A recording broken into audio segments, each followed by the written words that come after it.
Hi. இன்றைக்கி பார்த்தீங்கன்னா India versus நியூசிலாந்தோட 5th match நடக்க போகுது. இது ஜெயிச்சாலும் தோத்தாலும் சீரிஸ் வின் பண்ணிட்டோம், that's not a problem. But இதே மாதிரியான ஒரு வின் ஏன் நமக்கு ஒன் டேலேயும் டெஸ்ட்லேயும் கிடைக்கல அப்படிங்கிறது நமக்கு கொஞ்சம் கஷ்டமாகவே இருக்குது. ஈவன் சொல்லப்போனால் டெஸ்ட் மேட்ச்லாம் பார்க்கவே தோண மாட்டேங்குது. ஒரு 1.5 years பிஃபோர் பார்த்தீங்கன்னா இந்தியா போச்சுன்னா 90% இந்தியா ஜெயிக்கும், இல்லைன்னா ட்ரா தான் ஆகும் அப்படிங்கிற ஒரு பொசிஷன் இருந்துட்டு இன்றைக்கி மேட்சே பார்க்குறதுக்கே தோணாத அளவுக்கு ஓடியெல்லாம் செம்ம அடி வாங்குகிறோம்.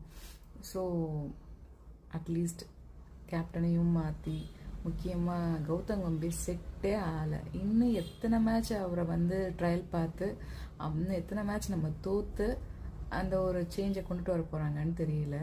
பட் இன்னும் 1 year தான் நடுவில் இருக்குது. அட்லீஸ்ட் நம்ம விட்ட ஓடியை வாங்குற வரைக்குமாவது நீங்கள் ரோஹித் சர்மா வச்சுருந்துருக்கலாம் அப்படின்னு நான் நினைக்கிறேன். உங்கள் வியூஸ் என்னன்னு சொல்லுங்கள். தேங்க்யூ, பாய்.